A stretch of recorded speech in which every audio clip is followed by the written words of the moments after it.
Naku, ito na Mr. Mike Jones, ang ating kalusugan sa ngayon, no? Naku, tamang-tama kasi, tag-ulan. At aasahan po natin, di ho ba, na magkakaroon po tayo ng mga iba't ibang sakit. Naku, medyo ano bang dapat nating gawin? Oh, laganap na laganap ngayon yan. Oo, lalo na itong mga kung ano-anong sakit like cholera, leptospirosis, at iba pa. Kaya, anuhin natin kung ano pong makakaiwas. At medyo mag-segue tayo konti, Mr. Mike Jones, sa ating napapanahong alam mo ba? Yan. Yung topic natin na ekonomiya o kalikasan. Alin mas lamang? Medyo iwanan muna natin ang ating kalusugan ngayon dahil may mainit-init na kaagad tayo na masugid na taga-subaybay ng Happy Morning. Pero etong nakakatuwa, isang counselor, o diba? So ito po ay pinaunlakan po ang ating programang Happy Morning dahil gusto ni Councilor June Nobero ng Cavite City na magbigay ng komento hinggil dito sa ating topic na ekonomiya o kalikasan, alin ang mas lamang kasi baka nga naman doon sa lugar ng Cavite City, problema rin doon itong kalikasan. Kaya papasukin po natin ang ating bisita, si Mr. Hello, good morning. Councilor June Nobero ng Cavite City. Happy morning po. Si Ma'am Harrison po ba ito? Horizon. Miss Horizon po, Councilor. Good morning po, ma'am. Opo, happy morning. Good morning po. Opo. Dito po ako sa Cavite City. Oo nga po. So ano bang problema natin dyan hinggil sa ekonomiya o kalikasan? Opo. Naririnig po namin kayo. Opo, ma'am. Medyo mahina yata ang signal. Mahina. Mahina. Ikaw, okay na po. Medyo malinaw ka naman. Okay po, Councilor June. Ano pong problema natin dyan? Mama Harrison. Opo. Sige po. Naririnig ka po namin. Sir, oo. Councilor June Nobero, naririnig ka po namin. Ano pong komento natin hinggil sa ekonomiya o kalikasan? Ma'am? Opo. Sa kasalukuyan ako po ang local disaster reduction management officer. Okay. Ang concern naman Kayo? namin dito, itong disaster preparedness namin, every time na merong ganitong mga bagyo o mga emergency cases. Okay. Parati po kami handa dito, ma'am. Mga exhibits namin, mga training seminar ng bawat barangay personnel ay parati namin ginagawa. Upang sa ganitong mga pagkakanoon na po, ay ready kami, katulad itong bagyong Ener. Opo. Yun nga, dito lang iparating sa inyo na Talagang handa kayo dyan. ay nakaranas ng maraming paghihirap, tulad ng pagbaha. Dito sa amin po, meron mga pagbaha, madali pong mawala. Kasi kung yung preparedness namin sa pag-dedeglaging ng mga kanal, ginagawa na po namin yan bago pa man dumating itong mga ulos na ito.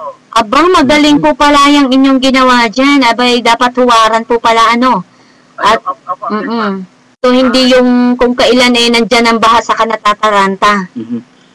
Councilor, may tanong lang po sana ako, no? Kasi ang Cavite City, di ba, syempre napapaligiran ng dagat. Paano ho ba na nangyari pag kung sakaling high tide, ganyan, tapos may malakas po yung radyo natin dyan. Pwede po bang pakihinaan ng konti? Yan.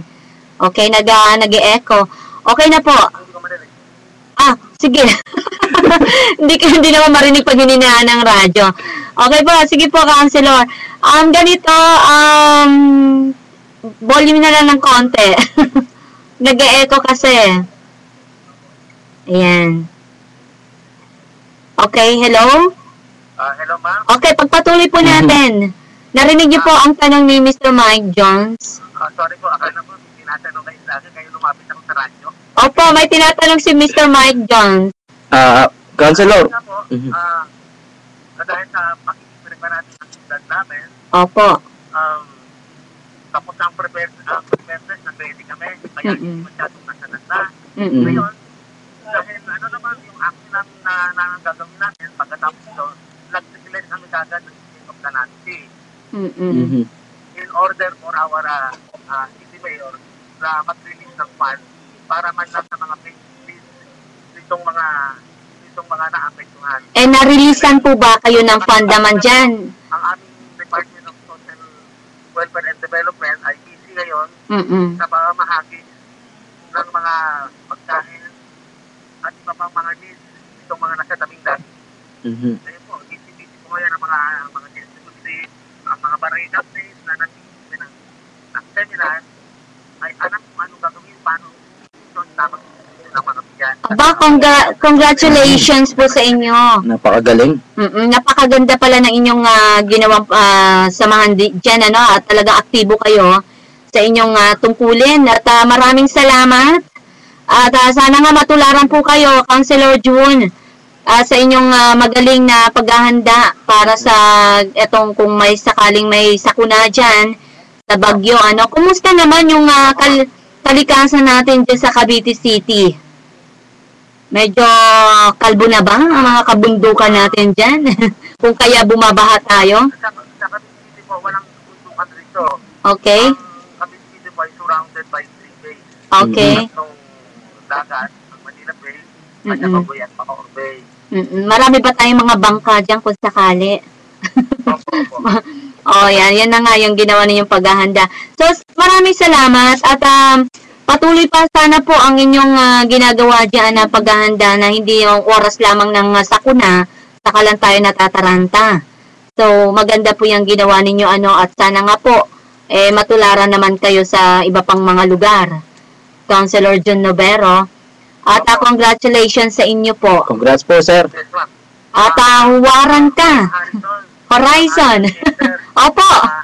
Maraming salamat po sa inyo sa DCWBL. Opo. At isa niyo po, Ma'am Harrison, sa pagbibigyan niyo ng oras sa amin dito, particular sa akin, upang maiparating naman namin sa aming mga constituents dito ang ginagawa ng city government para sa kanila. Aba po, basta magaganda, magkasama-sama po tayo. At lalo ng mga katulad ng mga ginagawa ninyong aksyon, na dapat lamang ipangalandakan kapag ganyan. Kayo kasipag, Diba, Mr. Mike Jones? Tamang-tama sila dyan. Ang galing. Congratulations po muli. At sa susunod po ulit, balitan niyo po sa amin muli. Basta may mga magaganda uli dyan sa Cavite City na inyong mga ginagawa po. Councilor June, salamat. Yes, ma'am. Salamat po. Ingat po. God bless po, ma'am. Opo, marami pong salamat.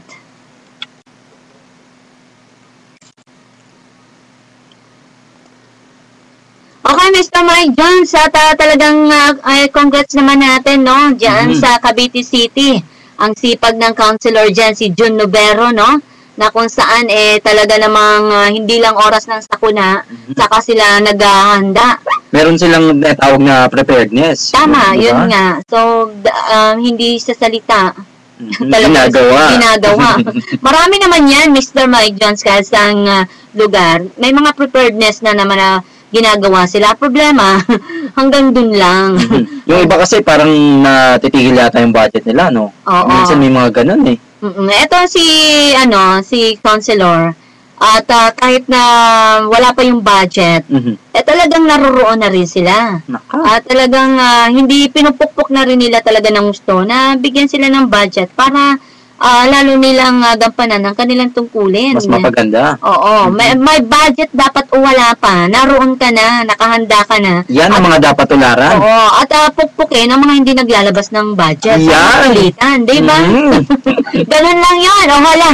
Ito ang ating kalusugan. Paano tayo makaiwas sa sakit ngayon tag-ulan. Dulot ng baha. Siyempre, yung mga sakit na cholera, leptospirosis. Tama. Kasi talagang dagsa yung mga ulan na bumubuhos ngayon eh. Hindi natin mapigilan nung isang gabi lang, 'di ba? Tuloy-tuloy yung pag-ulan. Mahangin pa, malakas pa.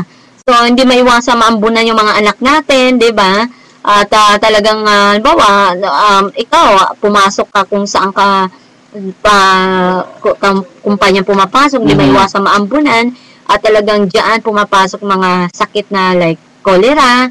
At yan, dumadami na yan sa ano natin, sa bansa natin, dito sa Pilipinas. At ang ito pa, yung leptospirosis talaga.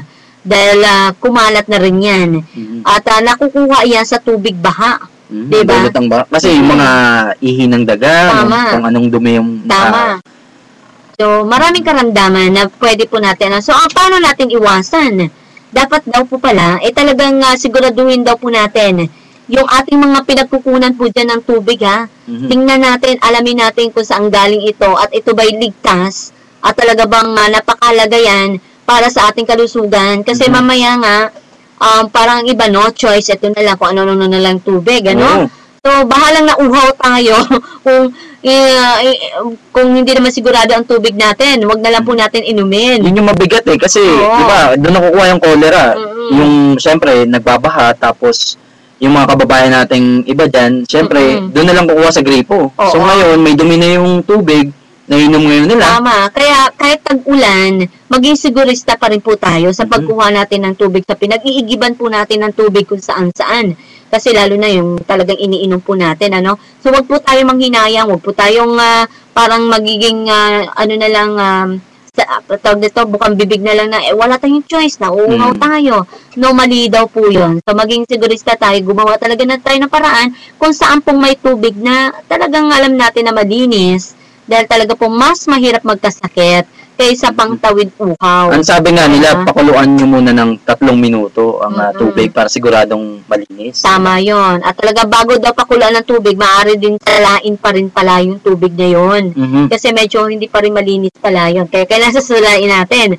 At at hayaan daw po ito yung lalagyan daw na mahulog pala yung mga maliliit na sedimento ng tubig na yon.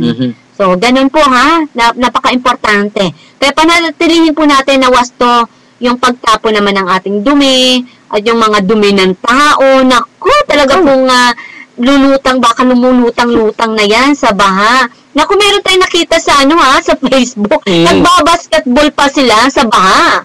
Naku, isipin po natin yon. Yung mga lumulutang-lutang na mga dumi dyan, mga kung saan-saang dumi ng daga, dumi ng tao, dumi ng hayop. Naku, kaya po medyo umiwas kung maaari. Kaya at maganda yung ginawa nila Councilor Jun Novero, no? May mga paghahanda sila dyan, may mga bangka. Kaya dapat po talaga yung mga bahain na lugar, maganda na tayo ng bangka dyan. Kaya mga opisyalis po natin, mga LGUs po natin, ako naman po, wag naman po natin sila tipirin sa mga bangka na yan, no? Yung mga bahain na lugar. Kasi meron naman na tayong mga inilabas ngayon na fund para dyan sa mga bahain na lugar, sa Calamity Fund. Ayan, naglabas na ngayon ng pondo. So, huwag naman ibulsa natin yan, no? At talaga pong mas kawawa ang ating mga kababayan. Mas malaking problema kapag nagkakasakit, ito ating mga kababayan, dahil sa baha, di ba, Mr. Mike Jones? Totoo yan. Mas malaki ang pondo mailalabas ng gobyerno dyan. Kaya mas maganda pa rin na kung pondo para sa Calamity Fund ay talaga pong ilagay po natin, mga opisyalis dyan. Nako, wag po natin hayaan na magkasakit-sakit ang ating mga kababayan. Okay, at ang ating kalusugan ngayon ay hatid po sa inyo ng 4Life. Nako, sino ba may sakit dyan, Mr. Mike Jones? Akala nila walang lunas? Ano bang 4Life, Mr. Mike Jones? Ang 4Life ay ang new paradigm in nutrition and healthcare. More than 50 years in research, more than 3,000 studies, scientists from more than 70 countries have conducted research on transfer factor. Hundreds of medical professionals are recommending the product. This 4Life transfer factor. Our focus is on supporting the immune system, which can assist your body in staying healthy. Be healthy as 4Life transfer factor. Yan. Kakaiba talaga yung transfer factor na yan. Uy, at ang kalusugan natin ngayon, natin din po sa inyo ng baby peanut butter. Yan. Mas lalo masarap po ang inyong tinapay, kapag may baby peanut butter po na galing sa pamilyang ko, dyan po yan sa Festus Street sa Pasay City. Katakam-takam talaga yun. Oh. Oo, ang sarap-sarap talaga ng baby peanut butter. Mukhang masarap matikman yan, ah. Tikman natin.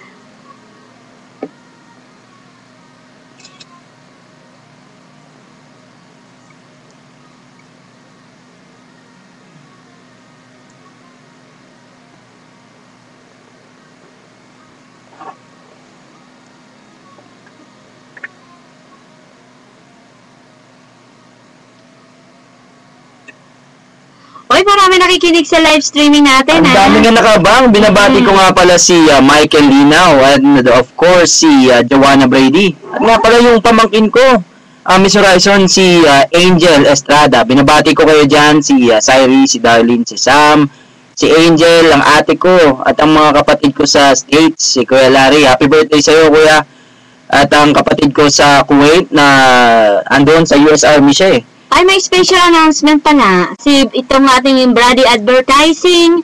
Oy, supports daw po sa X Factors contestant na si Mark Mabasa. Si Mark Mabasa po. Oo, just log on www.xfactorphilippine.blogspot.com. Click nyo lang daw po at i-vote nyo for your favorite 25 contestant. I-choose nyo lang daw po ito si Mark Mabasa.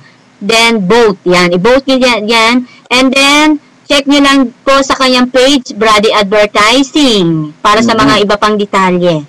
Ayan ha. Ay, supportahan natin ito si Mark Mabasa. Okay, ano pa na, Mr. Mike Jones? At saka open na po tayo para sa sponsorship para po sa mga interesado dyan. Tumawag lamang sa Brady Advertising 474-7290-0932 872-7239 at mag-log on sa www.brady-advertising.com at pakilike na rin po ang Facebook or sa Twitter account. Brady Live po siya. Tsaka don't forget nga po pala yung may nag-text po sa akin eh. O, sino yun? Ang sinasabi po, paki-follow naman po sa Twitter, _Mike Jones. Ako po pala yun. Ikaw pala yun! Ikaw talaga! Ay, Cheng ng Mellow.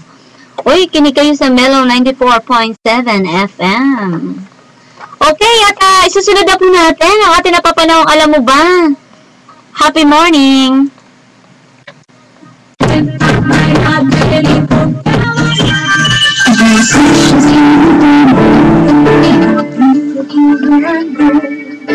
Careful, you like the one. We are here to serve you. You're the treasure and the heart. Oh, don't cheat now. Cherish every moment. Oh, don't cheat now. You can rely on. And do your function. You're the treasure and the heart. Oh, don't cheat now. Ang napapanahong, alam mo ba, nagtatanong, nagmamasid sa bawat ng tao sa mundo. Eto na, ang napapanahong, alam mo ba, ni Horizon Chaser, Horizon Chaser! Zayo! Okay, happy morning po muli sa ating mga masusugid at taga-subaybay. Nako, lalo na po yung mga nagkomento sa ating Facebook. Oy, like nyo lang po si Miss Horizon Chaser at si Mr. yung DJ Kurt na si Mr. Mike Jones na po ngayon. Mike Jones. Di ba? Mike Jones. Kailangan ganun, ha? Okay, at nako, basahin na natin ang ating mga komento na nalakap sa ating topic sa ngayon. Etong ekonomiya o kalikasan. Yeah. Alin ang mas lamang? Pero, Mr. Mike Jones, kapag pumasok ka sa isang pagninegosyo, ano ang dapat kailangan? Siyempre, ang una-una mong kailangan isipin dyan, siyempre, yung unang-una yung lokasyon. Di po ba? Ano pa? At siyempre, ang Lokasyon. Lupa. Kalikasan. Yun na yun. Hindi sa'yo yan, akin yan. Ikaw kasi late ka, yan. Sobrang dami mo kasi. Traffic talaga ngayon kalisang sulok. Kaya yung mga inventor natin dyan, mag-invento na nga kayo ng lumilipad na kotse, ha? At i-donate nyo naman din dito sa Happy Morning para hindi na malate ko si Mike Jones. Hoy, every Friday na nga lang tayo, late ka pa. Pasensya na po. Masipag kasi. Miss Brady, happy morning. Okay, at ganito ha, mga mahal natin na taga-subaybayan. Ay, taga-subaybayan. Taga-subaybay. Matutunghayan po natin ito. At talaga pong kung bakit sira-sira na yung ating kalikasan. So, alamin po natin kung sino-sino po ang mga nagsisikap na maisalba naman itong pagkasira ng ating kalikasan.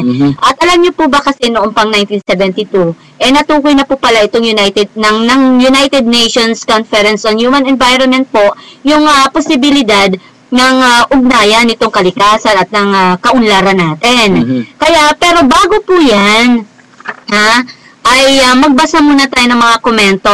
At talagang pinaghirapan din to, no, ng ating mga masusugid at taga-subaybay sa Facebook, ang daming Facebook, no? Sa Facebook na kung saan, talaga pong pinahalagahan po natin. Like itong ng taga-Tondo, Manila, no, si Miss Matet Magco. Happy morning po. Happy morning, Miss Matet. Ito yung komento ni Miss Matet Magco. Kalikasan para sa akin, ang dapat na mas lamang. Bakit po? Kung inyong maitatanong, dahil para sa akin wala na kahit anumang bansa ang magkakaroon ng maunlad na ekonomiya kung hindi dahil sa paggamit ng mga natural na yaman ng kani-kanilang bansa. Mga natural na yaman na ating pinagyayaman na siyang nanggagaling sa kalikasan. Maaring may pilosopo na sasagot o magtatanong, ano naman daw ang rason kung ganon? Ipikit po ninyo ang inyong mga mata. Pikit daw tayo. At subukan niyong hawakan ang anumang bagay na malapit sa inyo hawakan. Wala tayong mahawakan. Si Dan ang nahawakan ko rito. At saka, ano sabi dito? At saka nyo tatanungin ang inyong sarili, saan ba ito galing? Oo nga naman, Mr. Mike. Like itong wood, no, dito sa DWBL, saan nga ba ito galing? O, diba? Sa mga pinutol na puno yan. Yun. Paano ko ba ito nakuha? Ang sagot, kalikasan. Tama. Dahil wala kang cellphone, computer, pera, at higit sa lahat, tinatamasang teknolohiya, kundi mo kahit kailan pinakialaman o ginalaw ang kalikasan. Tama ba ako doon o mali? Kayo po ang humusga. O husgahan niyo raw po yung komento ni Miss Matet Magco. Maraming salamat. O hawakan niyo na yung mga nasa paligid ninyo para masagot po natin ang komento ni Miss Matet. Okay, anong komento naman dyan ng taga Baguio City, Mr. Mike Jones? Ang komento naman ng Lyceum Baguio City na si Melchor Tandingan. Aanihin mo ang damo kung patay na ang kabayo. Ay, oo nga. Think first. Okay. So, ito po, environmental accounting. Attention! Attention! Ba? You should consider the impact of nature which you most blame humankind. We need space for the demand of growing population to house them. We need more job to accommodate these people. Now, can you provide us the correct and proven model to balance both? I prefer to save mankind as somehow in my belief that the nature will automatically fix itself to benefit us in the long run. Important. Naintindihan mo ba? So, ano bang ibig sabihin nito? Siyempre, tama nga naman siya na pag yung ano yun, yung bigla tayong tumagal, siyempre, ano bang makikinabang? Siyempre, yung mga kabataan natin ngayon, di ba? Tama. Okay, hayaan natin sila magkomentohan. Mamaya, may komento rin tayo ang happy morning. Di ba? So, tama naman yun. Okay, nagtatrabaho ito sa DNR ng Olongapo. Ito, nagkomento ha. Si Wilfred Valentin. Happy morning muna dyan, taga Olongapo City. Happy morning po. Kapamilya tayo dyan sa forestry. O taga dyan si Gordon. Okay, from Wilfred Valentin ng DNR Olongapo City. Para sa akin, kalikasan. Bilang nagtatrabaho sa DNR, nakita ko yung willpower ng gobyerno para mapanatili at mapangalagaan ang ating kalikasan. Naglunsad ang gobyerno ng NGP or National Greening Program sa buong Pilipinas na layon ay makapagtanim ng 1.5 bilyon Wow! na puno sa taong 2016. Saksi ako sa mga proyekto ng aming ahensya at nakikita ko ang magandang naidudulot nito. Abay, tama. Napakagaling naman nila. Opo. At marami naman ang mga lugar natin sa ngayon na talagang patuloy ang pagtatanim nila ng puno. Patuloy din naman ng pagpuputol. Mamaya. Maraming salamat sa iyo, Wilfred Valentin. Happy morning dyan. Maraming pong salamat. Salamat na po. Okay, sa Singapore, Mr. Mike Johnson, ang sinabi ni Mr. Otoy Alanis, mukhang nagbalik-taktakan yata sila. Mukhang malupit na brainstorm tong ginawa nila.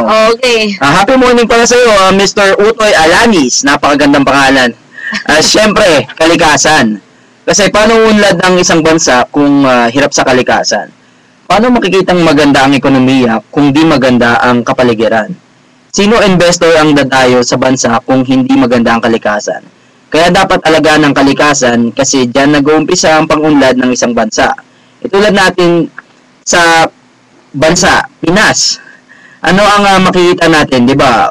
Poor ang kalikasan, kaya ano ang kabuhayan meron tayo? Di po ba poor din? Kaya nga kung ating iisipin natin ang sabi ng ating Panginoon, alagaan at payabungin anuman ang kanyang binigay sa atin. Tama. Abay, nakikipagbalik-taktakan sa kanya si Recia Santos. Hindi poor sa kalikasan ng Pilipinas. Isa ito sa pinakamayaman sa kalikasan ang Pilipinas. Sagot ulit si Otoy Alanis. Ano yun? Sabi niya. Oo nga, mayaman kung sa mayaman ang Pinas sa kalikasan, pero nagagamit ba? Naging attraction ba? Hindi, di ba? Kasi hindi binibigyan ng pansin, kaya nagiging poor ang ating kalikasan. Sagot ulit si Recia Santos. Nagbabalik-taktakan po to sila. Sabi niya, hindi yung kalikasan na nagiging poor, kundi yung bansa natin. Kung kalikasan ang poor sa atin, di sana wala nang dayuhan na punta sa Pinas para magbakasyon. Marami pa rin ang tourist spot sa Pinas. Okay, ang init nila, no? Okay, sa Sandaha Town, Malaysia naman, si Mr. Roy Ramirez, anong sabi niya? Ang sabi ni Mr. Roy Ramirez, para sa akin, kalikasan ang lamang sa ekonomiya. Walang kalikasan, walang ekonomiya. Napaganda ng kalikasan sa bansa, nagpaganda ang kalikasan sa bansa natin. Ayan na pala. Sarap pakinggan kung ang kalikasan natin ay mahalagaan, pero lang sa iba na sarili lamang ang kanilang iniisip basta't magkapera lang. Oo, katulad daw ng mga illegal loggers at quarry. Nako! At ang mapagsamantala sa kalikasan, kung maaari lamang po, kumuha na lang po kayo ng saktong papel galing sa lokal na DENR office para maging legal. Paano natin may babalik ang yaman na ibinigay ng may kapal kung pabuhos ng kalikasan natin at paano na rin ang susunod na henerasyon? Ayan, nangaral si Mr. Ramirez. Mr. Ramirez, ha? Tama. Talagang kumpletuhin ninyo ang inyong mga papel. Pang-illegal. Okay, taga Pasig City. Si Ariel Bongalon. Walang ekonomiya kung walang kalikasan. Tama. Okay, ng Saudi Arabia, ang ating masugid na taga-subaybay. Habit pa natin si Miss Rose. Kung ano sabi niya, Mr. Mike Jones? Ang sabi niya, happy morning. Happy morning sa buong Pilipinas, kahit maulan at mahangin dito. Dito pa rin tayo sa Happy Morning program ni Miss Horizon Chaser. At ni Mr. Mike Jones. Napakaganda ng topic. Ang lahat ng may buhay ay nilikha din ng Diyos. Kaya ang ina ng kalikasan ay mas mahalaga. Dahil dito ay nagbibigay ng dagdag na kagandahan o shadow o shade, hangin at iba pa. Sa ating mga mamamayan, daming dumadayo kahit saan dahil sa beauty of nature ng ating bansa. Kung wala ito, wala rin. Ang ekonomiya natin, maraming paraan. Bakit mahalaga ang mga ito, indoor and outdoor?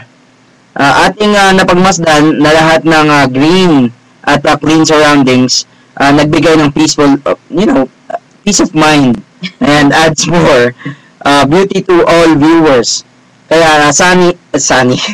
Ayan. Kaya sana ating pangalagaan ng kalikasan, iwasan ang pinagbabawal na gawain, lalo na ang pagputol ng mga puno. Ng mga ito. Ng mga ito, na nga eh. Sana nga daw. Sana maisip nila kung paano o saan tayo mabubuhay na may magandang hangin o nalalanghap o punong kahoy masisilungan. Hindi lang isang bagay mahalaga. We love our nature because God gave us all of this. Maraming salamat at mabuhay. Yan, galing yan kay Miss Rose ko ng Saudi Arabia. Happy morning, we love you, Miss Rose. Uy, masipag talaga si Miss Rose na mag-suporta sa ating programang Happy Morning at sa Facebook. At si Miss Juby de Guzman po, kasama natin sa Hanap Buhay. Mabuhay po kayong lahat, friends. Great program. Sabi niya, kalikasan, ating pahalagahan. Kalusugan ay ating kayamanan. Wow, may message pa sa wow, dear friends, kahapon daw, August 1, 2012. Masayang araw. Ang dami niya activities, ang sipag ha. Maraming salamat sa iyo, Miss Juby de Guzman. At talaga namang, meron pa, sabi niya, smoke belching. Ay daw, ayan na naman tayo. Ito daw ay pangunahing dahilan ng pollution ng hangin dito sa Metro Manila. Tama. So may mga payo, ang smoke belching na ito ay yung pagbuga daw na maitim na usok mula sa tambutso. Ang dami, ang haba. Sabi hindi angkop ang makina sa laki ng sasakyan. At number 2, overloading ito at mabigat na kargada na lampas pa sa kakayahan ng sasakyan. Tama. Hindi maayos na maintenance sa sasakyan na nagre-resulta po sa pagkasira ng makina. At maling pagmamaneho, ayan, sa paggamit ng mababang uri ng langis na naging sanhi ng hindi maayos na takbo ng makina. So, ang haba nito, ang dami niyang komento. Pero, shortcut natin, sabi niya, mahalaga ang gampanin ng ASBO, Anti-Smoke Belching Unit. Voluntaryong gawain ito para sa pagmahal ng kalikasan. Sila po ay binuo ng MMDA, PMA, DNR, NGOs, LGUs, media partners, at iba pa. Tayo na po makilahok sa magandang layunin nila. So, wag ninyong pabiyahihin. Pabiyahihin ang inyong sasakyan kung ito ay mausok daw po. Mahalin natin ang ating sarili at kapwa, maging responsable sa lahat ng oras. Siguruhin na hindi nakakapinsala sa kalikasan ang inyong sasakyan. So, malaking bagay po ito sa susunod at alamin natin ang batas ukol dito. Maraming salamat. Ang inyong lingkod, Juby de Guzman ng DWBL. Happy morning sa Miss Juby ha. Maraming salamat. Okay, at nako, mukhang tutula tayo nito. Yan. Mr. Mike Jones, marunong ka bang tumula? Yun. Pwede, Subukan natin. Kaya natin to. Balagtas ng Bulacan, si Mr. Manuel Ambrosio. Pahirapan daw tayo. Ayan. Ito, ang title ng kanyang tula, Sa Gilid ng Bundok. Ano ba yan? Magbaw muna tayo. Sa gilid ng bundok. Baw! Sa gilid ng bundok, isang bahay kubo. Lunti ang damuhan ang paligid nito. Pintuan ay bukas. Bukas ang bintana. Hangin labas-pasok. Umiyok ka naman. Sa iniihip-ihip ay puno ng tuwa. Paglubog ng araw, kulay dapit hapon. Tubig na umaagos ay mula sa balon. Walang hanggang buhay ay dilig na ambon. Umaksyon ka naman. Ako ma-action na ako. Bango ng bulaklak, aking sinisimoy. Paglatag ng dilim, tumutak ang ulan. Ano to? Biniligang kislap, laman ng isipan. Lalim nun. Bungang punong kahoy, hinog na tinanghal. Hiwagay na pitas sa sanga ng buhay. Kulay kayo manggi ang sahig ng bahay.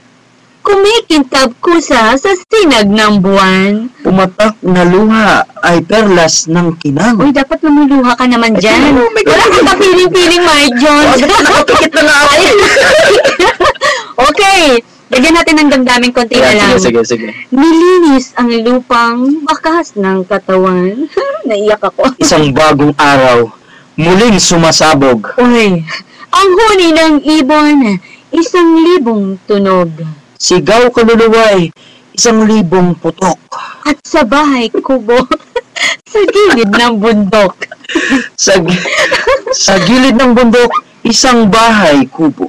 Lunti ang damuhay, laging naririto. Hindi papayagang gawing kwarta ito. Uy, naging kwarta pala. Hahawak ng armas. Tataas ang kamao. Yan, Andres Bonifacio. Naging Andres Bonifacio. Ibig sabihin, nasira din ang bahay kubo. Napalitan ng armas. Nakakalungkot. Okay, napatula-tuloy tayo. Kayo mga susugi nating taga-subaybay. Pahirapan ba daw kami? Tuloy-tuloy lang po ang mga ganyan. Huwag na tayo pakantahin ha. Okay, taga-Lian, Batangas, si Mr. Javier Makalala de Basco. Anong sabi? Walang maayos na ekonomiya ang lipunang lapastangan sa kalikasan. Dapat lang na pangalagaan ng kalikasan dahil dito nagmumula ang yaman ng isang bansa. So, lahat daw ng nabubuhay sa mundo ay sa lupa at sa kalikasan nagsimula. Yan, parang tulare, no? Okay, maraming salamat po sa inyong mga komento at talaga pong naaliw tayo at talagang dapat po ay bigyan ng halaga natin yan. Boses ng bayan yan, no? So, alam niyo po ba mga mahal ating taga-subaybay? Eto na, tayo naman magkomento, Mr. Mike Jones. Yan, maganda yan. So, eto, noong pang 1972 nga, di ba? Natukoy palaya ng United Nations sa Conference on Human Environment yung posibilidad na ugnayan ng kalikasan at ng kaunlaran. So, pwede silang magkaroon ng partner, ika nga. So, naalarma daw po sila yan. Kaya diyan nagsimula itong naglitawan po ng mga panawagan sa mga isang mga alternatibong kaunlaran sa harap po ng lumalaking krisis na po ng pangkalikasan. Gano'n naman pala Miss Horizon, nagsisikap sila na mapigil ang pagkawasak at pagkasira ng kalikasan. Bakit nagkakaganito pa rin ng ang ating kalikasan? Di lang sa bansa, di ba? Oo naman. So, ganun na nga yan, Mr. Jones. Kasi nga, dahil nga daw pala yan sa traditional na ito'y patakaran pang-ekonomiya na hindi po sila tumutugon doon sa mga usaping pangkalikasan hanggang sa humantong ito sa nakaalarmang mga sitwasyon. Kaya po ito po yung nagkaroon ng pagsisikap nga etong World Commission of Environment and Development noong pang taong 1987 po yan na binuo po yan ng United Nations dahil ito po ay isang pandaigdigang komisyon ng kalikasan at kaunlaran yung tinatawag nga yan ng itong World Commission on Environment and Development para nga po yan pag-aralan daw po nila at bigyan ng kaukulang solusyon etong mga problema ng kalikasan at kaunlaran natin. So ganoon yung pagsisikap nito ng mga ito, Mr. Mike Jones. Kung titignan pala natin, Miss Horizon, no, halos binigyan din ng komisyon na ang kaunlaran ay dapat tumugon din pala sa pangangailangan ng kasalukuyang henerasyon na may pagsalang-alang din ang mga pangangailangan ng mga sumusunod pang henerasyon. Yan, yung ibig sabihin dyan, yan yung likas kayang kaunlaran na tinatawag. At yung sustainable development in English, no? Ano po ba ito? Ito yung dito nagsimula yan, Mr. Mike Jones. At mga mahal at taga-subaybay po dyan, no? Na inaanyunan po yan ng mga iba't ibang bansa. Dyan po ay ang panukalang ito ng sustainable development na ito ay noong pa po yan, 1992.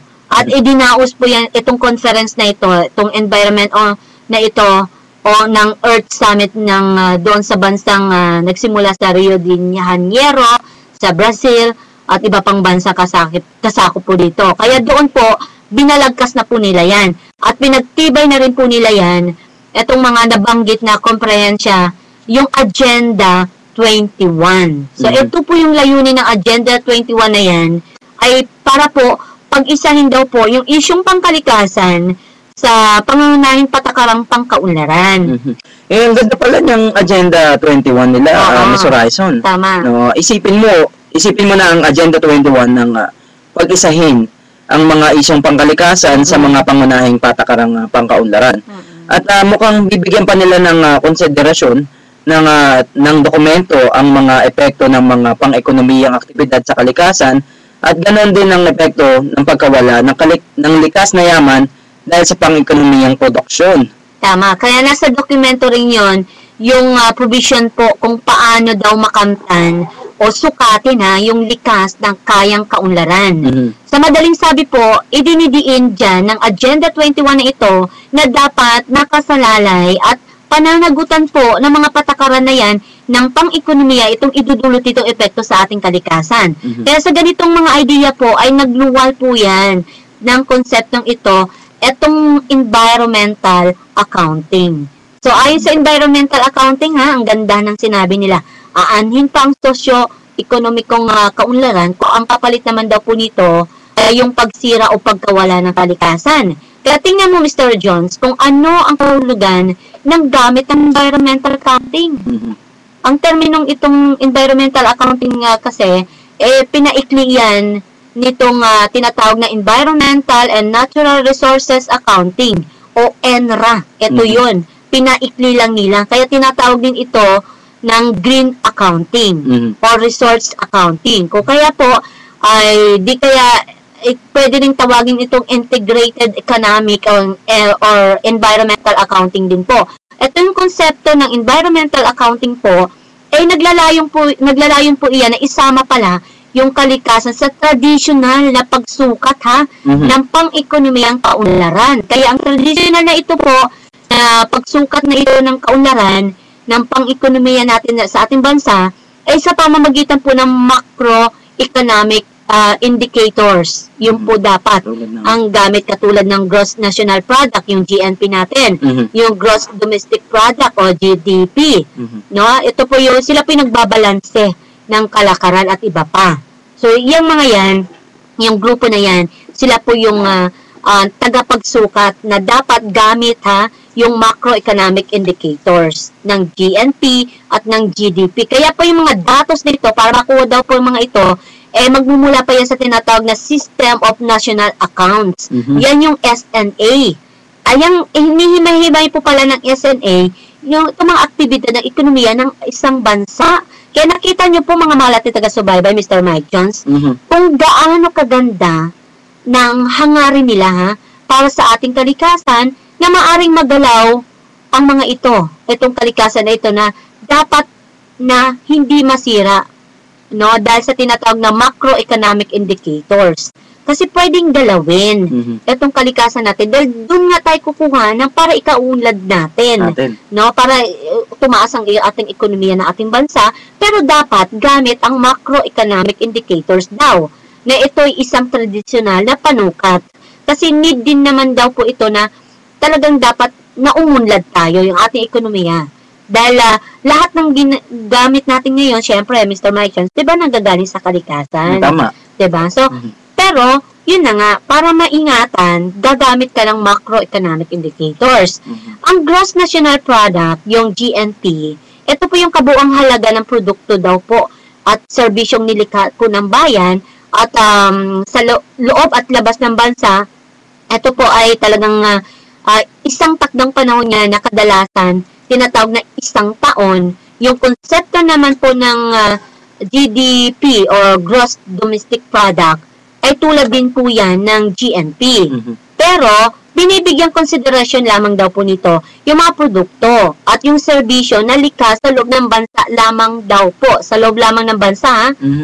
So, sa kabuuan, ang mga panukat na ito, Ms. Horizon, ay hindi naglalarawan ng kalagayan ng kalikasan. Kasi, bali, lumalabas po sa mga kabuuan na puro gastusin lang yata? Ano ba? Parang ganun. Gastusin na pagbibigay proteksyon sa kalikasan, ang pagkaubos ng likas na puhunan, ang halaga ng serbisyong binibigay ng kalikasan at iba pa. Tama. So, Mr. Mike Jones, syempre po, sa paglikha ng produkto natural lamang na meron tayong puhunang gagamitin. Tulad ng, halimbawa, lupa, diba? Tanong ko nga sa'yo kanina, umpisa pa lamang na kapag nag-negosyo tayo, ano bang kailangan natin, diba? Siyempre, edukasyon. Yes, edukasyon at yung lugar o lupa. Edukasyon. So, yan, kailangan natin gumamit ng lupa, siyempre pa.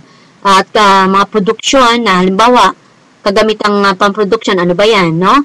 So, kalikasan pa rin, may kinalaman. Sa punto de vista po ng environmental accounting, tandaan po natin, ang lupa, tubig, at hangin, ay mga puhunan po yan sa proseso ng produksyon at serbisyo ng isang bansa. Yan. So, kapag po sinabi nating lupa at tubig, kasama na daw po dito ang mga likas na yaman na matatagpuan po dito, pati na rin yung kalidad ng mga ito. Sa makatwid po, layon po pala ng environmental accounting daw po na yan na subaybayan nila yung paggamit sa mga likas na yaman, pagkasira at pagkawala po nito, no?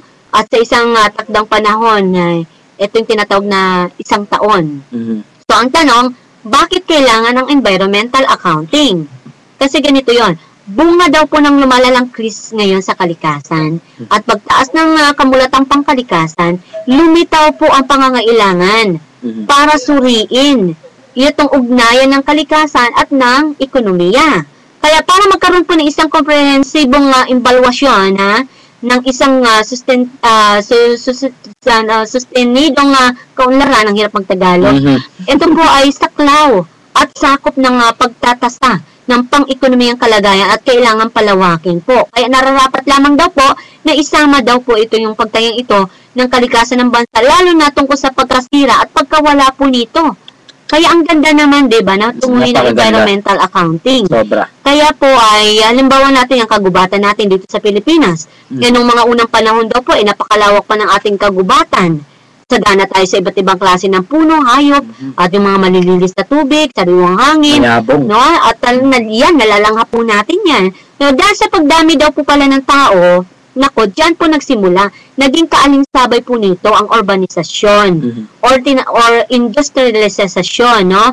Ay, ang dami naman. Industrialisasyon. Yan. Kaya ito po yung tuting nawala na yung ating kagubatan. Kaya nagkaroon ng maraming pabrika, kaya dyan nagdulot yung pollution sa tubig, hangin at lupa. Kaya po, itong mga pang-ekonomiyang gawain po, ay nag-udyok sa atin na tugunan yung mga pangangailangan ng tao na nagdulot din po ito pala ng pagkawala at pagkasira ng ating kagubatan. Kaya sa madaling sabi, nako, saan unti-unti pong nawawala at nasisira na itong puhunan natin, yung ating kapaligiran na ito at ang ating kalikasan. Kaya sa pamagitan daw po ng environmental accounting, nalalaman natin ang pisikal na kalagayan ng ating likas na yaman, dami at kalidad dito. Kaya inaalam ng environmental accounting na ito kung ilan na lang yung natitirang kagubatan natin at ang halaga daw po nito. At syempre daw po, dahil nga daw po ay tinitingnan natin ang kalikasan bilang kapital, tinataya nito kung magkano ang halaga ng mga ito. Kaya mula sa ganitong pagtaya, magkaroon dito daw po tayo ng garantiya kung ilan pa ang pwede nating pakinabangan pa para sa kasalukuyang henerasyon at para sa susunod pa ng mga henerasyon. Mr. Mike Jones. Napakagaling naman pala, no? Maganda talaga. Ito yung mga datos na malilikom ng environmental accounting ay magagamit daw po sa mga tagapagplano ng kaunlaran, pati na rin sa mga mambabatas ng ating bansa. Sa pagpaplano daw po ng pang-ekonomiyang kaunlaran, malalaman natin kung ano-anong likas na yaman ang dapat natin isaalang-alang. Ito po yung mga pang-ekonomiyang aktibidad na dapat payabungin pa po yan o di kaya bigyan ng karapatang aksyon. Ito po yung mga datos na ito ng pangkalikasan po ay mga sangkap po yan para sa environmental accounting. So, ang mga ito daw po ay mga mahalagang pundasyon yan para sa pangkalatang patakaran ng ating pangkalikasan. Kaya nangahulugan din ito ng environmental accounting ay magagamit natin sa paggawa ng batas at iba pang mga patakaran upang makantanda po natin yung mga likas na kayang kaunlaran na ito. Pero itong nakakalungkot, no? Yung environmental accounting sa Pilipinas, ito, dahil daw po sa kalagang ugnay nito sa kalikasan natin, pang ekonomiyang kaunlaran, Mr. Mike Jones, marami na rin bansa pala ang gumaya talaga. At nagkaroon din ng eksperimento. Nag-eksperimento din sila sa paggawa ng environmental accounting. Tayo, ginaya lang tayo. Ito po, pansinin natin, mga minamahal ating taga-subaybay, dito sa ating programa Happy Morning, imagine natin, Mr. Mike Jones, na dito sa Pilipinas, pinagsimulan niyan yung environmental accounting noong 1991, na sa pamagitan ng proyektong Environmental and Natural Resources Accounting Project, yung NRAP na tinatawag. Ito po ay inilunsad po yan ng Department of Environment and Natural Resources, DNR, at ng United States Agency of International Development Aid. At ito po pala ay lalong pinag-ibayo pa ng pagsisikap nito sa iba pang proyekto na inilunsad naman ng National Economic and Development Authority o yung NEDA. O kaya itong NSTB, National Statistical Coordination Board, at ang DNR, ang United Nations Development Program, ng UNDP. Kaya Mr. Mike John, sa pamamagitan nito daw, inilabas yung technical na report nito sa kalagayan pisikal ng ating yamang gubat. Tubig, mineral, yung mga pangisdaan natin, lupa. Kaya nakikita natin napakaganda ng kanilang tunguhin. Kaso nga ang tanong nandyan DNR sangkot dito Mr. Mike Jones. Bakit nagkaroon ng quarry? Nagkaroon ng pagbaha? Nagkaroon na kung sabi nga nila yung gusto nilang paglaanan ng susunod pang henerasyon bilang na bilang nitong accounting development natin, 'di ba? Nawala tayo. Itong ating sa accounting, environment accounting na 'yan. So isipin mo 'to, ang ganda-ganda ng mga sinasabi nila at mga nasa likod nito na ang gaganda ng mga tungin. Pero bakit nga nagkakaganito ang ating bansa? Ay yung quarry na lang dyan sa Angono Rizal, 48 years po natin babanatan talaga yan hanggat hindi po naituwid ang ating gobyerno at itong environmental accounting, nasangkot naman pala ang DNR dito, Pero pinaiikot lang po tayo ng DNR, Mr. Secretary Pahe at MGB Director Laya Sereno. Anong nangyari diyan sa Angono Rizal Quarry natin? Nakatabi ang subdivision ng Sunflower Subdivision. Di bali, nag-text na po si Attorney Philbert ng kay Vice Binay na i-forward natin muli ito, Mr. Mike Jones, itong issue na ito kay Pinoy, no? Pinoy na kung saan bigyan uli ninyo ng another investigation.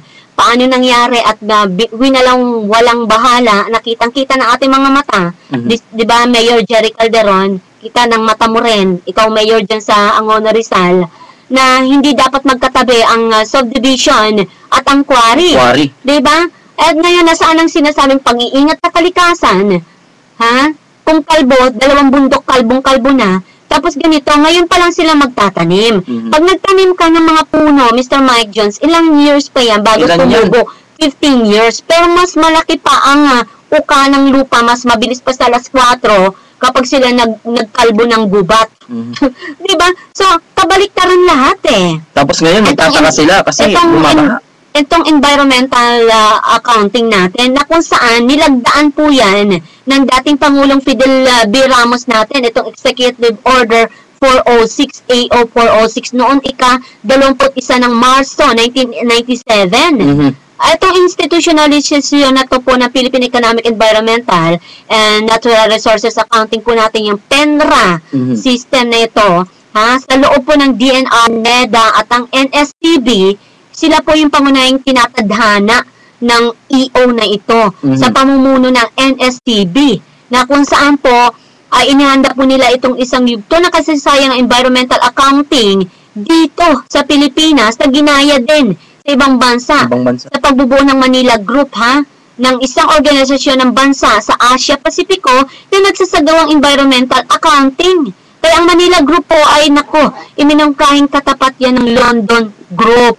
So ngayon, tingnan natin international na po ang pumapasok na mga negosyo dito sa ating bansa. Hindi kaya Mr. Mike Jones, may kinalaman ang mga dambuhalang negosyante ng mga dayuhan na ito dito sa grupo na ito na nagpapanggap lamang na kunwari talagang magandang layunin sa ating kalikasan. Pero kung tayo po magbibigay ng investigasyon, puro po mga dayuhan ang nagsipasok sa ating bansa para kalkalin ang ating kalikasan. Kaya tingnan natin gising-gising po tayo gobyerno at Pinoy at ifo-forward po namin talaga ito. At salamat Attorney Philbert. Happy morning kay Vice Binay at sana po ma-actionan po itong mga quarry dyan sa Angono Rizal. Maraming salamat at tayo ano na sa oras. At ang inyong lingkod magpapaalam na, Mr. Mike Jones, meron ka bang pahabol? Binabati ko nga po pala si Miss Joanna Brady na nandun po sa Tacloban ngayon. At para po sa mga tumingin po sa aming page, maraming salamat po. Pakitingnan lang po sa Brady Dash Advertising. Kay announce dati sa Tacloban City yung resorts dyan na ano daw po talagang isang huwarang na ito dahil pinangalagaan pa rin yung kalikasan dyan sa Leyte Park Resort Hotel. Napakaganda ng resort, Leyte Park Resort Hotel na ito. Nandyan si Brady na nasaksihan niya mismo. Yung manager nito ay si Kester. Happy morning, Kester. Yan po, sila pong may-ari ng Leyte Park Resort Hotel. Parang paraiso pa rin daw po. Okay, maraming salamat. Ang inyong lingkod ay magpapaalam na kasama si Mr. Mike Jones. Every Friday po kami ang Happy Morning program. Patuloy lamang po kayo sumuporta sa Facebook ng inyong lingkod at pwede po kayo magkomento doon at on-air po natin. At Happy Morning muli sa Studio Supremo, Architect Errol Supremo. Maraming salamat sa iyo, ang international architect ng ating bansa. At malapit na po matapos ang Concentrix Concentrix po dyan sa Pasig na gawa ni Architect Errol Supremo. Studio Supremo. Congratulations! Maraming salamat. Okay, at salamat po, magpapaalam na kami. Happy morning! Pag-ibig ang susi ng kapayapaan sa mundo. Bye, we love you all!